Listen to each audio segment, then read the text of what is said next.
Welcome back, everyone, to the Cubers Live channel. I have a really fun interview today here with the stars, the show pieces, the one and only premier Speedcubing League. Friends of the Cubers Live channel, of course, Michael Chai and Dylan Miller. Thanks for coming on, guys. This is really, really, really exciting stuff that's come out in the world of Speedcubing, and from what I've heard about it, the conversations I've had, it seems to be a lot of fun. Hopefully, we can demonstrate some of that stuff to the rest of the audience as well. But yeah, let's start off. First of all, Mr. Michael Chai, what is this Premier Speedcubing League? What a enigmatic title. You got the logo in the background and everything. It looks super clean. Tell us more about this. What is going on?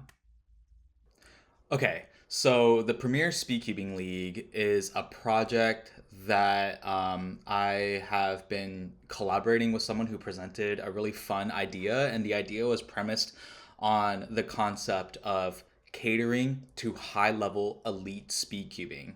And really, the fundamental premise of creating this league is to be able to support professional cubers in being able to make a living in the future doing what they love to do and what are they passionate about. There's a lot of nooks and crannies on the specific design elements of how the league operates, but really we're focused on mimicking traditional sports as well as learning from esports to kind of create this hybrid space that cubing seemingly is in. And there's been a lot of feedback in the cubing community over the years on looking to have more entertainment on the side of cubing, and also a lot of professional cubers were looking for something like this in general. We can sort of see it with how the big championships have been treated recently. We've sort of seen this in COVID with how Monkey League really panned out. I will say that a lot of inspiration came from that, but really looking to serve our community in a new and unique way. Yeah, that sounds pretty interesting. Tell me a little bit about the format. So we're talking about top solvers, right? How exactly are these events gonna go down? Yeah, so I want to first put a caveat that our format will be forever evolving until we find something that is really, really enjoyable from both sides, from the spectator side as well as the cuber side.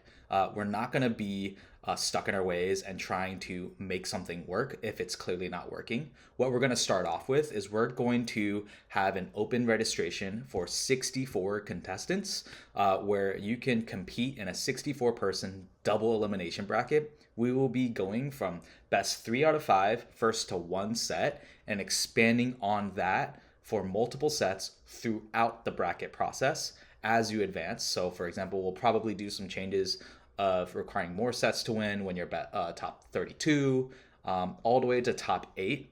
And in that top 8, we'll be condensing everything down, and that will be broadcast to the general cubing audience, and you'll be able to watch 8 people go head to head double elimination for longer formats up until someone is able to be claimed as the winner and get the ultimate cash prize. Okay, that sounds pretty cool.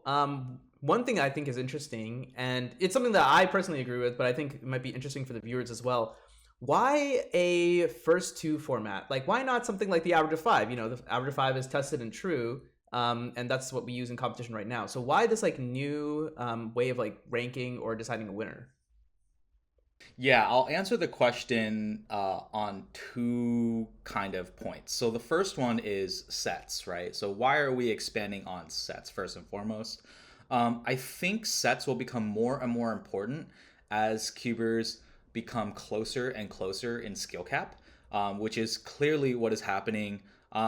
Aside from maybe Hang being ahead of the field, everyone from 2 onwards is really, really neck and neck day to day.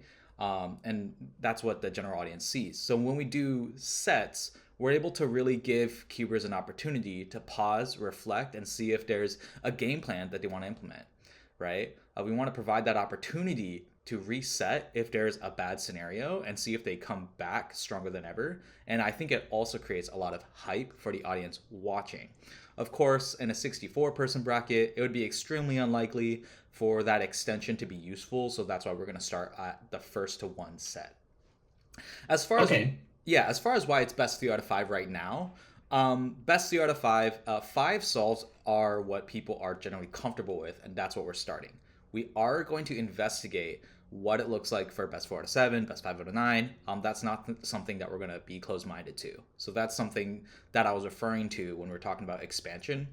But best 3 out of 5 is what cubers are generally comfortable with, in a sense of how do we change the average calculation into every single solve counts. That was really what we were going for. If you're clearly better, you don't need to do all 5 solves. That's really the truth. And also, it creates a lot of intrigue when you tune in to a broadcast. Hey, this cuber is clearly ahead of that cuber 1 solve to 0 solves. In a traditional average of 5, if you're the normal audience, you won't be able to know who's really ahead until maybe solves 3 or 4. But as a cuber, you'll probably know that from the first or second solve. So how do we bridge that gap for someone who's on the subway, pulling up their YouTube and being like, oh, this cuber is clearly ahead. And that's why we're doing every solve counts, best 3 out of 5. I mean, that makes a ton of sense to me. Dilly Millie, you and I have talked about this a lot, about how we need to start looking at different formats and stuff like that. I want to hear from your end, from the top player perspective, how you think this is going to work for the top players. Do you think it's better for the top players, or is it worse for the top players? Or maybe there's a little bit more nuance. Better for some people, worse for others.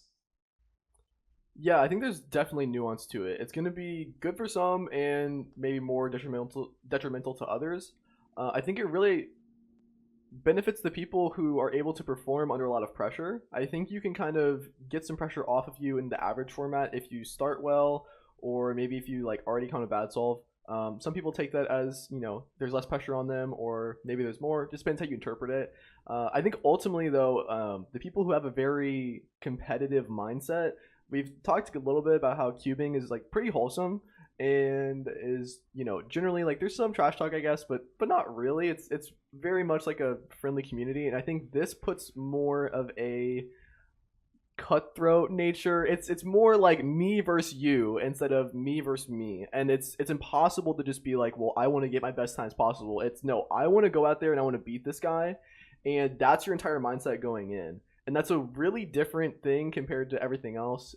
In the average format, it's like you can maybe think like going into it, I know I need to beat this guy if I want to get the placement I want.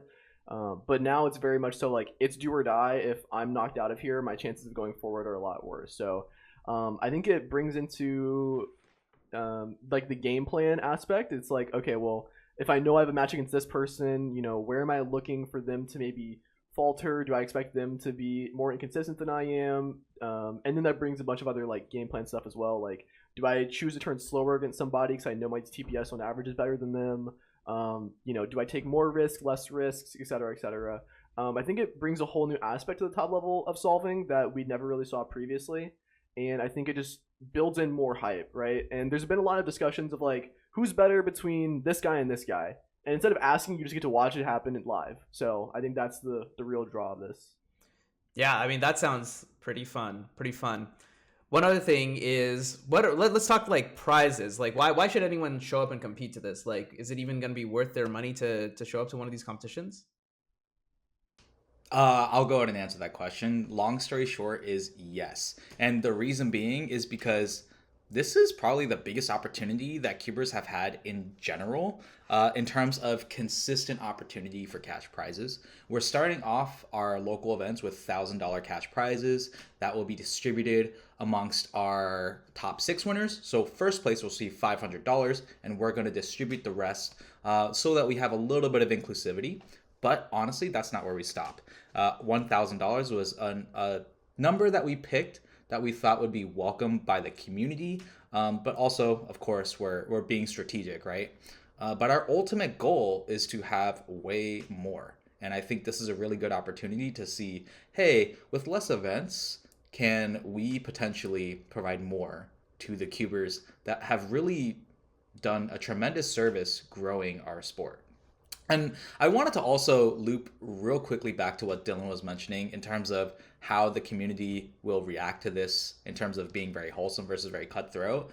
There is this sort of dark reality that when you get into these really, really major pressure situations, that it was a little bit cutthroat as is, but it was kind of a facade that it wasn't. So really making sure that we provide the right environment for that rather than people kind of being unsure of how things should be is actually a good thing, in a sense that this was already sort of happening in a lot of people's heads about like, I need to do better than this person when things really mattered. We wanted to provide a healthy medium for that to really exist. But I think cash prizes is one of those things. So it's a tricky balance between the two. But I hope that through these incentives that people will find a lot of value. Yeah, whenever you put cash in front of someone's face, especially in cubing, right? Because there hasn't really been that much money. We're talking $1,000 purse. That's pretty big for what is otherwise a pretty small competition, only 64 competitors. That's going to be really, really interesting. One other thing that I'm wondering, right, is you have like these 64 competitors, right? The majority of them are just going to get knocked out like pretty early on in the day. Then what purpose do they have to be there? Like what other like value can they gain from being at one of these events? Like maybe like meeting some of these top solvers, or do you want to speak to that at all? Yeah, so that's a great question. And that was really it required an exercise of problem solving of what people were potentially looking for versus what we think people were looking for. The first and foremost thing is we wanted to combine an experience, a spectator experience, both on the online setting but in the in-person setting. So we're gonna really create a great environment for the top 8 head-to-head matches that exist when the bracket consolidates. And we're gonna have everyone seated. We're gonna have special seating. We're gonna have special lighting. We're gonna have music. We're gonna have press conferences and all those things that make that experience worthwhile. If you're a Dylan Miller fan, you can go watch Dylan Miller participate in that experience in person. Essentially, what I'm saying is we're gonna bling out the finals, and that's all it is. It's gonna be a tremendous experience. That's going to be for about 3 hours or so, right? But there's other parts of the competition. So what we're going to do is we're going to find partners. We're going to have vendors. Of course, we're going to sell merchandise, right? That's one thing we're going to do. But we're going to provide different booth setups for things that could be great activities for cubers to complete. And what we're going to build is we're going to build towards these types of competitions being better classified as an event and having more of a convention-like experience. And that's what we're going to do. So when you pay to get in, you're going to see all of these things that you can do on the side. And a great example of something that has really been introduced to cubing that we could mimic in other ways that we ideate is mosaics, right? People love mosaics. And we could do similar ideas. And it doesn't even have to stay in the realm of cubing, right? It could be a lot of things. We could have like a life-size Monopoly board, for example, like things like that. That we can make very, very interesting for people to participate in. But ultimately, we want people to have fun. We want parents to have fun. So we're going to commit to having coffee in venues that allow us to have coffee for free, right? And that's just little stuff that we're going to do to make sure that the experience is worth it for everyone. Okay, that sounds really fun. It seems like there's a lot of stuff that even if you're not going to participate in the actual competition that you can do. And I guess on that thread, how do you like envision that PSL kind of fits into kind of like the mission that Speedcubing has had as a greater, which is really to get more people invested and interested into our sport, right? And I'm talking at all levels. Right now, we talk a lot about cubing is like really like child centric, and that has its pros and cons. How does PSL kind of intend to grow speedcubing beyond just like the child demographic? Yeah, so speedcubing is at an interesting inflection point. And really, PSL, what we're going to aim to do is we're going to try and support the ability for speedcubing to grow to the mainstream audience through our marketing strategies, right? And I think our marketing strategies are pretty broad. It doesn't have to be something that's on a document like, hey, we're going to do this post, that post. Really just creating the competition in a digestible format, like the formats that we're going to have, is going to do wonders for the event where any moment, anything could go viral. So that's really one thing that we're going to focus on is how we're going to connect to the mainstream audience. Beyond that, I think the PSL's main purpose will serve that, and that's how we'll get cubing to grow. But we're also thinking of how we're going to implement people of all ages to be incentivized to compete. We're coming up with strategies, but we really want anyone to still feel like they can compete. But not necessarily compete in PSL in general. We just want people to be invested in speed cubing. And that's really overarching because speedcubing has many different components to it. We have the grassroots component, we have the hobbyist component, we have the hardware component where you see all these people building like these crazy things. We even have, there's an entire mosaic section of cubing, right? We want to connect the mainstream audience to all of those things. I think mosaics have done a really good job of doing that. We want to mimic that sort of impact and potentially go beyond that. And that will bring everyone back to grassroots cubing, ultimately, is what we hope. Okay, let's talk a little bit about kind of like in this like marketing vein, impressions is what I'm going to call it here. How will like spectating, let's say you're like live there, how is that going to be different than, let's say, a major final, right? That's really the only thing that we can really compare to at this moment.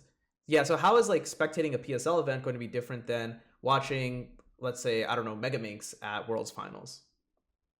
Yeah, so first and foremost, it's the actual format in itself. So when you're watching it, these cubers are going to solve one at a time and they're going to go back and forth.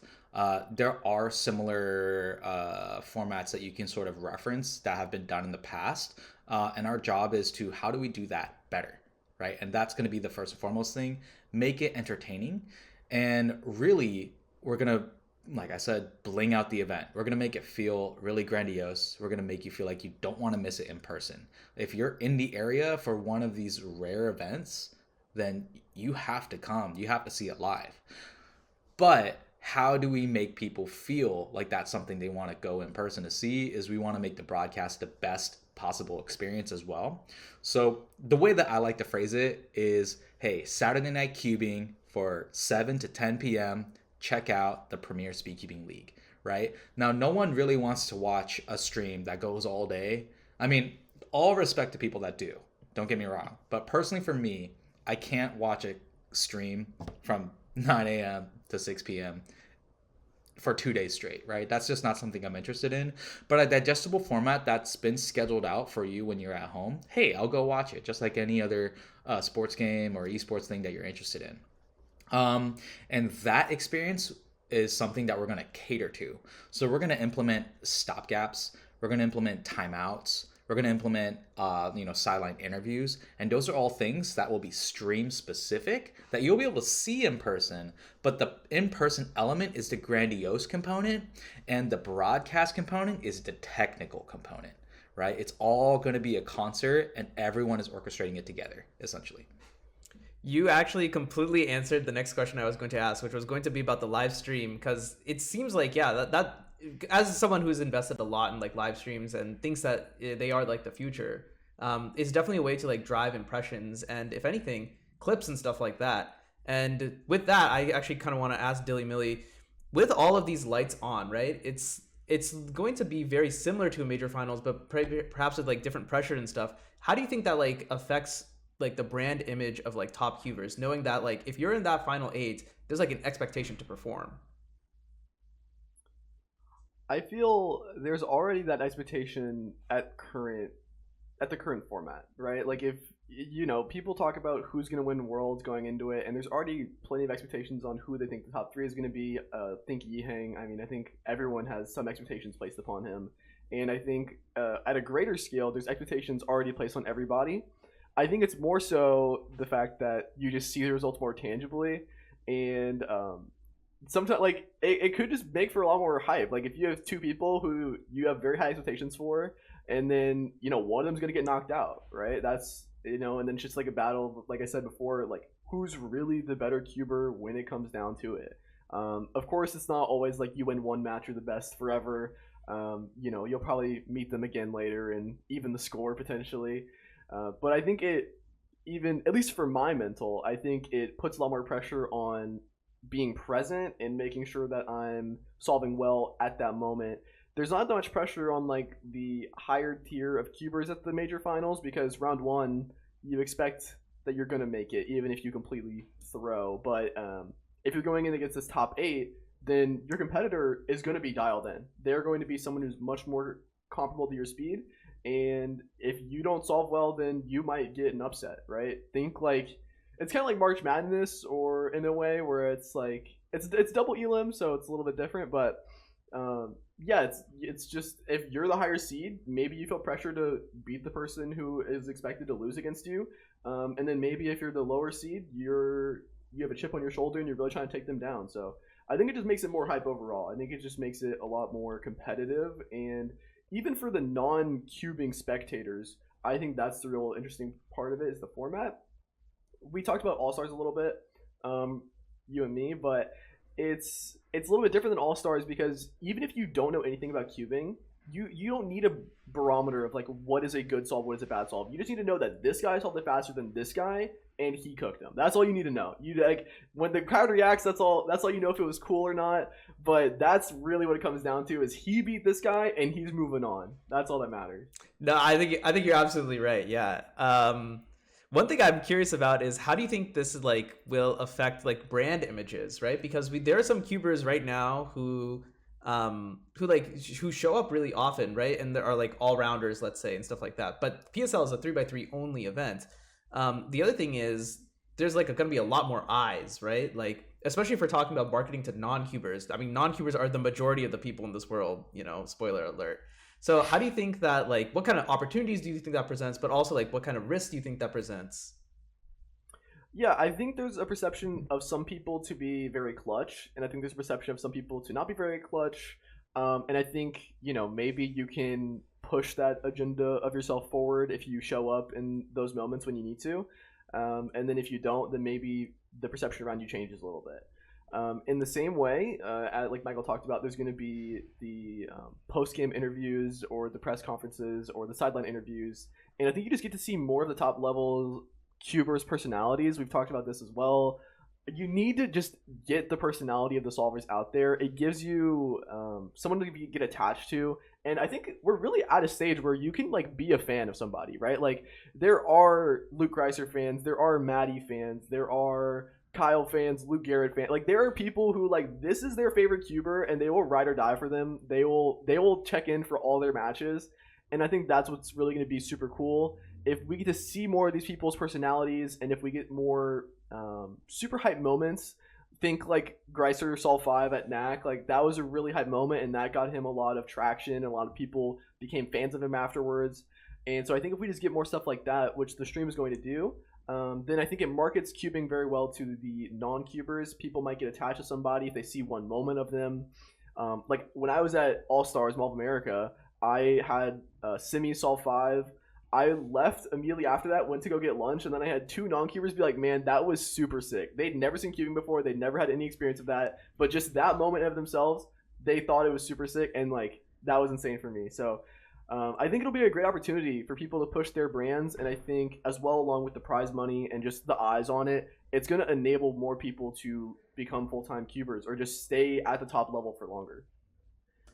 Yeah, I also wanted to interject too. I mean, people might view it as a potential to, maybe tarnish their speedkeeping brand if, let's say, they're not always winning, right? And that's something that you could perceive as the case, but truthfully, this is especially true in the United States. I don't know, culturally, we are just really good and really happy with supporting the underdog. We always want the person who's just slightly like not quite there yet, but could be, but just haven't been to that glory like spot of just being at peak, right?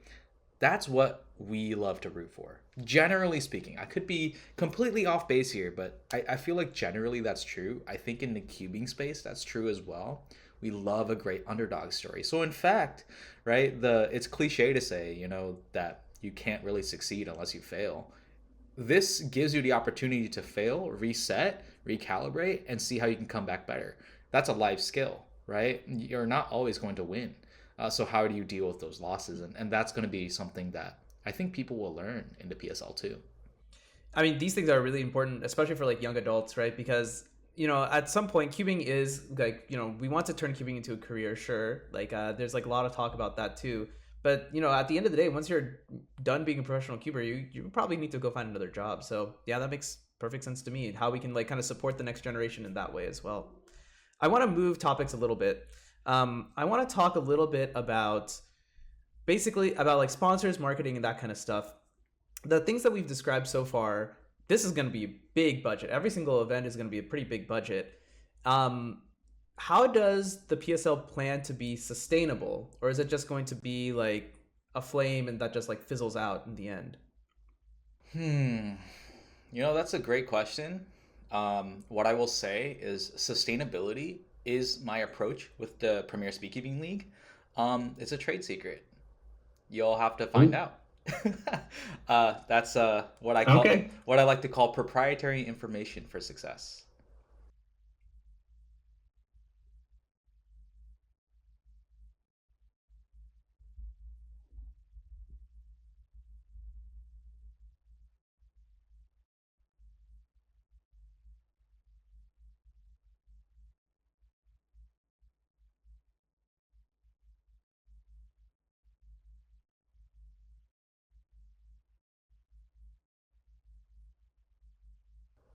Yes. So the plan is to definitely attract sponsors, right? And that's not something that we're oblivious to.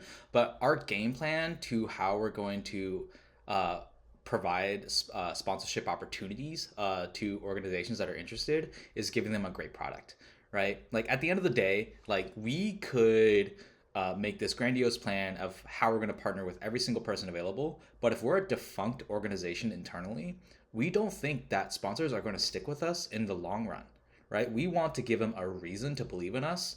And that way to believe in us is actually through our sustainability approach, as well as our marketing niche that we're going to capture. We're going to give sponsors an opportunity to capture a market that has not been developed yet. And that's the mainstream audience, right? That's millions and potentially billions of people, depending on which countries you're talking about, that are going to be exposed to this experience, right? Um, and that's where I would like to see that go. And our value to sponsors is how we're going to create a great product and a great niche with a sustainable approach.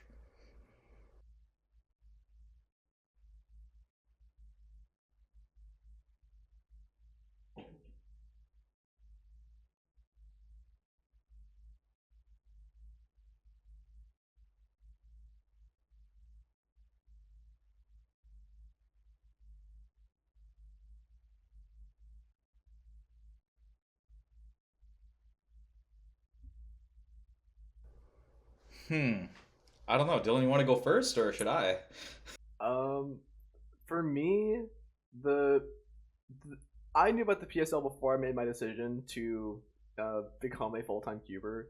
For me, I just want to see the product do well. I want at least people within the cubing community to appreciate it for what it is, and hopefully they get an experience that they enjoy, whether it be through the broadcast, whether it be as a competitor or in person. So as long as people enjoy it, that's what I want to see. Personally, if I come out of the PSL not absolutely throwing a few matches, I'll be happy. If there are people who come up to me afterwards and like, hey man, I saw you from PSL, love your story, love how you're competing and everything. To me, that's a success. If I just want to see like everyone enjoy it, that's mainly what I want to see. And if that leads to helping me do what I want to do, continue to be a full time cuber and push my coaching business and my like competitive career and help out the new generation of cubers and push live streaming, then like that's all I really want to see. Yeah. So for me, it's somewhat similar, but I'm thinking about it from the organizational perspective. There's a short term goal and a long term goal, right? I believe that the short term goal for me, um, man, that's a good question. But really, for me, I hope for a successful season. I hope that people really enjoy it. Um, Coming out of season one, I want people to feel like that there's a new form of entertainment in the speedkeeping space. I think that's paramount. I think, I talk so much about the mainstream audience. I don't speak too much about the cubing audience themselves, but the cubing audience is looking for a new form of entertainment. And I hope that this is something that they find interest in, that they can block time out of their busy schedules to tune into when these events happen, right? And that's something that I hope people find a lot of value in. A long-term goal, I believe that that can translate into, again, these cubers becoming full-time, becoming professionals, being able to sustain their living through their passions, right? That's really the fundamental approach to this. Um, I hope to be able to serve people like Dylan in the future. That's a very long-term goal. I'm realistic, right? I understand that $500 is not going to get you anywhere, but it's a start, right? And that's the approach that we're going to take from that short-term to long-term vision.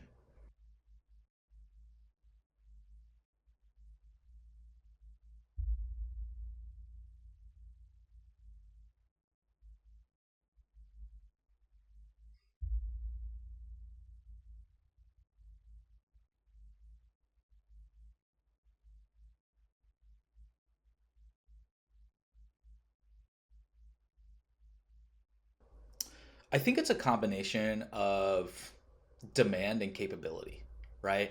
Um, we can use Red Bull as an example. In a sense that I think Red Bull was doing tremendous work at its time. The thing is they were probably ahead of its time in terms of what the cubing audience might have been looking for, generally speaking. Um, they just weren't ready for that big of a change. We weren't ready for that big of a change. I'll put my hand up. I don't think at the time that I thought that Red Bull was a tremendous idea. But over time, you when you're the first to do something, generally speaking, there's going to be a lot of mistakes along the road. And Red Bull, they were first or second. I can't really remember all the projects that have happened, but our goal is to really use that information and how we make it better. I think that as time has passed, as cubing has grown in the cubing community space, a lot more people are involved, especially since COVID. This is what people are looking for now. And that's something that I'm really excited to be able to provide. Um, and let's see, and why, as far as capability, I think there's also a growing sentiment of maybe more adult cubers to take initiative in building great projects to serve the future state of cubing, right? And being more creative in the process. You're seeing it, come about pretty naturally. Um, I remember when, for example, keeping content, for example, was very specifically surrounding reviews of hardware. But ever since hardware has sort of saturated, that content has not really filled the niche of entertainment and for cubing as a digestible modem, right? Content has evolved over time, and we're starting to see that inflection point of maybe more adults in the space um, putting their impact on the space. And I think with that grown capability, we're able to do more with great projects, right? I really think that those are the two things. Yeah, it was just the right time. We're 25 years into this 21st century. That's crazy. We're a All quarter of a right. Yeah. century in. Yeah, we're pretty far into it, and with the anniversary of the Rubik's Cube also happening like last year, 50th anniversary, right? Our sport is certainly pretty young, but at the same time also has a bit of a storied history, and hopefully all the activities like PSL are going to end up in the history books in the positive light at least. Last thing I think I'll ask is, and this is the thing I think everyone is wondering, how does the PSL plan to interact with the rest of Speedcubing? We have the Collegiate Cubing Championship going on, pretty fun. Everyone should watch that, by the way. But there's also the WCA competitions, and we have the major championships, the local competitions. How does PSL plan to interact with this? Like, will the PSL times be recognized by the WCA, or like what does that partnership look like in the future? Yeah, so I'll use the word that I think really describes what I want really well is symbiosis. I think that we need to work together to really fulfill all the needs of the cubing spaces. If you think about the Collegiate Cubing Championship, that was something that there are some cubers that were interested in doing. There were some cubers that were interested in seeing something like that play out, but it would be really hard to do that within a WCA infrastructure, right? Now there are ways to do that, but it's just I think it's a lot better if organizations work together to accomplish common goals of like broader goals. And then to accomplish those broader goals, you sometimes need to dissect which specific things you want to tackle. The word I want to use is symbiosis, and we are excited to work with any organization, including the WCA in the future. We really want to tackle speedkeeping together, grassroots, education, high level speed cubing, collegiate cubing. We want to be able to touch everything, right? And we want to offer our support. Awesome. Seems like it's going to be really, really fun. Dylan Miller, Michael Chai, any last words you have for the audience? I hope you enjoy the first season. I'm super excited for it, and I'm super hopeful for how it'll turn out. So, hopefully season 2 at some point. Last words is I hope you guys enjoy the experience, and we're going cross country. So if we're near you, check it out. Dilly Millie just wants his mango moment where everyone in the crowd's like, Dilly, Dilly, Dilly. But hey, if that happens, it'll be super fun. Thanks for hopping on, guys. This has been really, really fun insight into the premier Speedcubing League. I think it'll be really fun. And yeah, you can catch all the broadcasts. And yeah, as Chai said, if there's one near you, do feel free to tune in. This has been Manu on Cubers Live, and we're signing off. Thank you.